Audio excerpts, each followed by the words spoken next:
में ये एक नया हॉस्पिटल बन रहा है। 330 बेड का हॉस्पिटल है। इस तरह के 7 हॉस्पिटल्स पूरी दिल्ली के अंदर बनाने हम लोगों ने कोरोना के टाइम में शुरू किए थे। वो इस पर्पज़ से थे कि अगर भविष्य में कोरोना की कभी महामारी दोबारा आती है तो बहुत बड़े स्तर के ऊपर आईसीयू और बेड्स तैयार करने के लिए। अभी फ़िलहाल कोरोना की बीमारी तो नहीं है, उससे तो ऐसा लगता है शायद कि निजात मिल गई है, लेकिन ये बेड्स जो हैं, 7 हॉस्पिटल्स जो हैं, ये पूरी दिल्ली के काम आएंगे। जिस साइट पे हम लोग खड़े हैं, ये साइट हॉस्पिटल के लिए 20-25 साल पहले ईयरमार्क की गई थी और मुझे बताया गया कि हर चुनाव के पहले हर पार्टी यहाँ पे आके नारियल फोड़ा करती थी कि हम हॉस्पिटल बनाएंगे, लेकिन शायद बनाने की नीयत किसी की नहीं थी। अब आम आदमी पार्टी की सरकार हमारी जो है, ये हम एजुकेशन और हेल्थ पे सबसे ज़्यादा तवज्जो दे रहे हैं। तो अभी ये हॉस्पिटल अब उम्मीद है कि अक्टूबर-नवंबर में बन के तैयार हो जाएगा।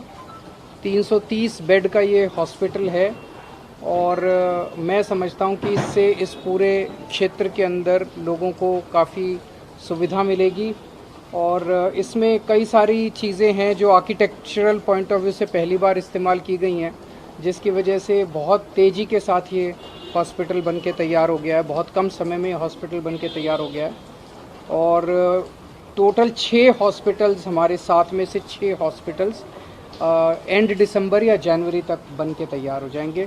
तो उससे मैं समझता हूँ कि काफ़ी सुविधा पूरे दिल्ली के लोगों को होगी, काफ़ी बड़े स्तर के ऊपर मेडिकल फैसिलिटीज़ इंक्रीज़ होंगी। अगर कोई क्वेश्चंस हैं तो सर, आज मनीष जी के बैंक लॉकर को गाजियाबाद में सीबीआई गई थी वहाँ पे सर्च करने के लिए। लगभग 1.5 घंटे तक वो सर्च चला, तो बस फिर से सीबीआई एक्शन मोड में दिख रही है। तो ये मुझे बहुत अच्छी बात है कि जब हम पब्लिक लाइफ में आते हैं तो हमें किसी भी जांच के लिए हमेशा तैयार रहना चाहिए।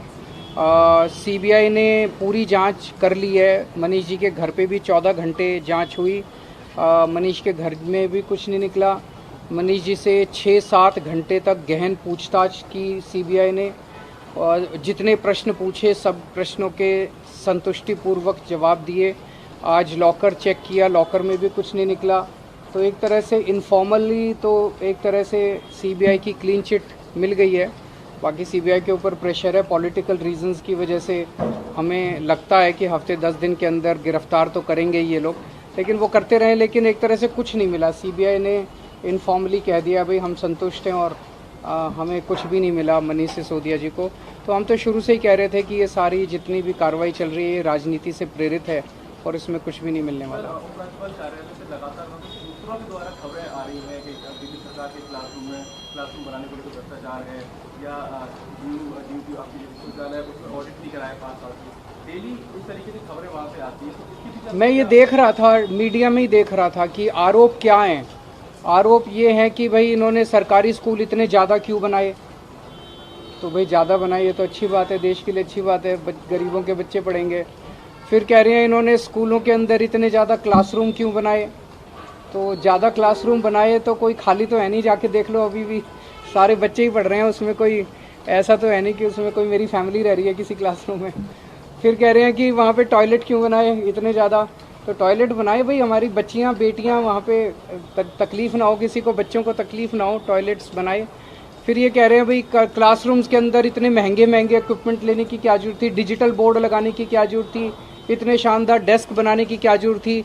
गरीबों के ही तो बच्चे आते हैं, वो सस्ते में पढ़ लेते। तो हम तो अपने गरीबों के, अमीरों के, सबके बच्चों को अच्छी शिक्षा देना चाहते हैं। हमें तो लगता नहीं हमने कोई गलत काम किया है। अच्छी शिक्षा देना चाहते हैं, सब बच्चों को अच्छी शिक्षा देना चाहते हैं। अमीरों के बच्चों को भी वैसी शिक्षा मिले, गरीबों के बच्चों को भी वैसी शिक्षा मिले। अब आप एमसीडी के स्कूल देखो, बहुत बुरा हाल हुआ पड़ा एमसीडी के स्कूलों का। अब हमारी एमसीडी में भी सरकार आएगी, एमसीडी के स्कूलों को भी अच्छा करेंगे, सारे स्कूलों को अच्छा करेंगे।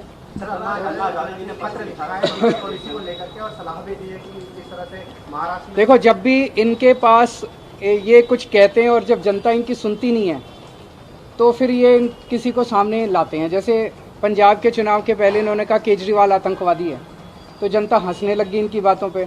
तो फिर इन्होंने कुमार विश्वास को आगे किया, बोले कुमार विश्वास से कहलवाया। अब इन्होंने शराब नीति में घोटाला हो गया, अब सीबीआई ने कह दिया कोई घोटाला नहीं हुआ, जनता इनकी बात नहीं मान रही। अभी अन्ना हजारे जी के कंधे पे बंदूक रख के चला रहे हैं। तो ये तो ऐसे करते ही रहते हैं, राजनीति है। मेरा अपना ये मानना है कि अब सीबीआई की जांच हो गई है, कुछ भी नहीं निकला, अब इसके ऊपर राजनीति नहीं होनी चाहिए, नंबर 1। नंबर 2, जो दिल्ली के अंदर 20-20 करोड़ रुपए दे के ये एमएलए खरीदना चाहते थे, उसकी जांच होनी चाहिए। जब हम जांच से नहीं भागे, हमें जांच से डर नहीं लगता क्योंकि हमने कोई गलत काम किया ही नहीं, तो ये जांच से क्यों भाग रहे हैं? उसकी भी तो जांच होनी चाहिए ना भाई। 20-20 करोड़ रुपए में 40 एमएलए खरीदना चाह रहे थे, 800 करोड़ रुपए इन्होंने रख रखे थे, उसकी जांच से क्यों भाग रहे हैं? उसकी जांच क्यों नहीं करा रहे?